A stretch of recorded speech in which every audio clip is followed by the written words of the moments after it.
ఆవిడ సనాతన ధర్మ ప్రవక్త కానీ కారులో కూర్చుంది అనుకుంటారు. సో ఇట్లాంటివన్నీ మాకు కొంతమంది పట్టు చీర పెడతారు, కొంతమంది నార్మల్ చీర పెడతారు. సో బ్రహ్మచారి అండ్ సన్యాసి జీవితం ఎలా ఉంటుందంటే గృహస్థులు ఏది ఇస్తారో మేము అది యాక్సెప్ట్ చేస్తాం, వేసుకుంటాం అది. సో చాలా మందికి ఏమనిపిస్తుంది అంటే సనాతన ధర్మ ప్రవక్తలు అంటే ఇవన్నీ వాడకూడదు అంటారు, ఋషులు వాడేవాళ్ళు కాదు అని అనుకునే వాళ్లకు I will tell one story అండి. 3rd canto ఆఫ్ శ్రీమద్ భాగవతం, కర్దమ మహర్షి దగ్గర సాక్షాత్ భగవంతుడు కపిల మహర్షిగా పుట్టారు. గంగాసాగర్ ఏదైతే ఉందో ఆ క్షేత్రం అక్కడ వెళ్ళి ఆయన తపశ్చర్య చేశారు.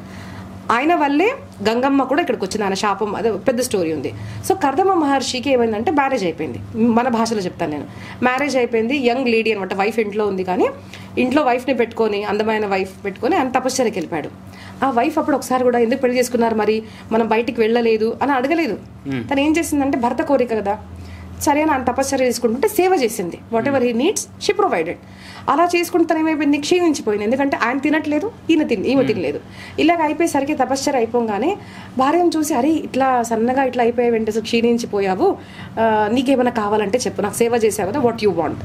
దెన్ షీ సెడ్, స్వామి మీరు పెళ్లికి ముందు అన్నారు మనకు ఒక బాబు పుట్టాలి అని, సో బాబు పుడితే బాగుంటుంది కదా అని ఇండైరెక్ట్లీ తను అలాగా అడిగింది.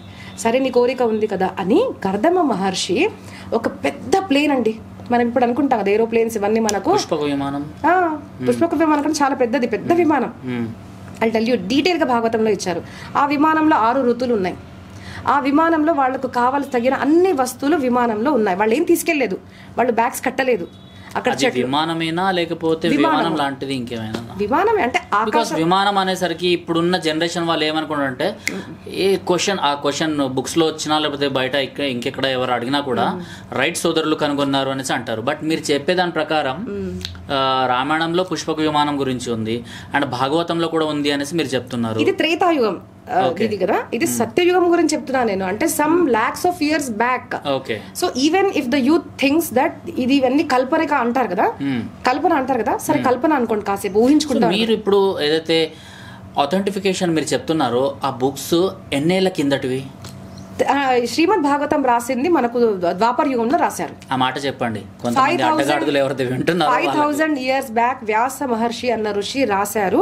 కానీ ఎప్పుడు సంఘటనలు అంటే సత్యయుగం నుంచి జరిగిన అన్ని సంఘటనలు, అసలు సృష్టి ఎలా పుట్టింది, మనిషి ఎలాగొచ్చాడు, ఇవన్నీ దాంట్లో ఉన్నాయి అనమాట. నేను అందుకోసం అంటాను, ఒకసారి విని నా క్వశ్చన్స్ వేయండి. దాంట్లో ఏదన్నా ఇప్పుడు అథెంటిక్ కాదు, తప్పుడు నేర్పిస్తున్నారు, హిందూ సనాతన ధర్మం అంటేనే తప్పుడు అనేసి కొంతమంది అడ్డగాడిదలు కొంతమంది వచ్చేసి అసలు హిందూ దేవుళ్ళే లేరు నా దగ్గర పంపించండి, వినండి. ఫస్ట్ ఏవైతే ఉంటాయో అవన్నీ ఫేక్ అనేసి అండ్ మీలాగా చెప్పేవాళ్ళు లేకనే, ఎందుకంటే కరెక్ట్ గా ఇన్ని ఏళ్ల క్రితం జరిగింది అనేసి భాగవతంలో కూడా ఇందులో ఒక విమానం గురించి ఉంది అనేసి అయితే నేను ఫస్ట్ టైం వింటున్నా. అండ్ రామాయణం గురించి అయితే నాకు తెలుసు, పుష్పక విమానం ఉంటుంది, రావణుడు తీసుకొని వచ్చాడు అది ఇది అనేసి.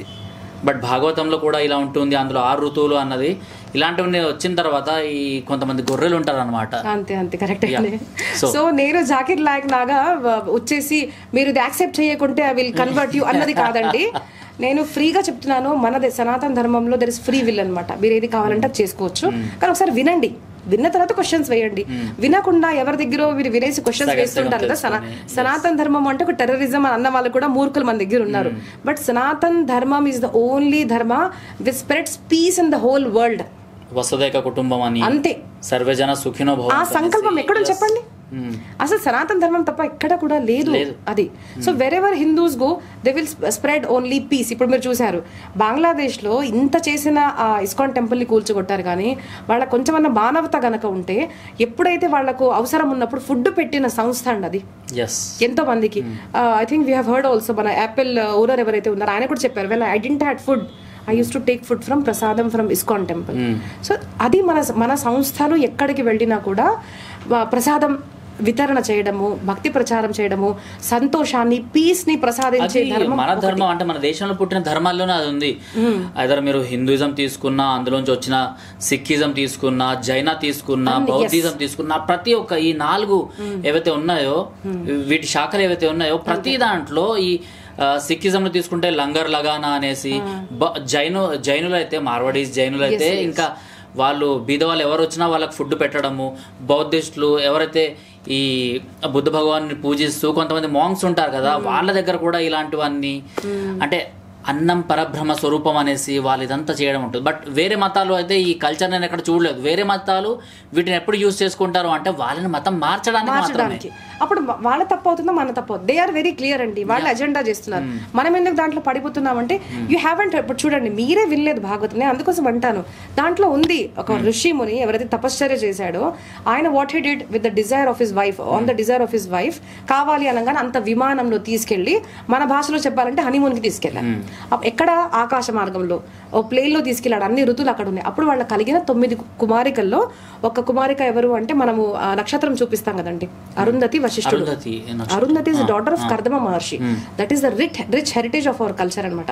అలాంటి మన సాంప్రదాయంలో మనం పుట్టామండి. ప్లేన్స్ ఇప్పుడు రాలేదు, ఎయిర్ లో నడిచే ఏదంటే మనం అంటామో అవి ఇప్పుడు రాలేదు, ఎప్పుడో మన సనాతన ధర్మంలో ఉన్నాయి.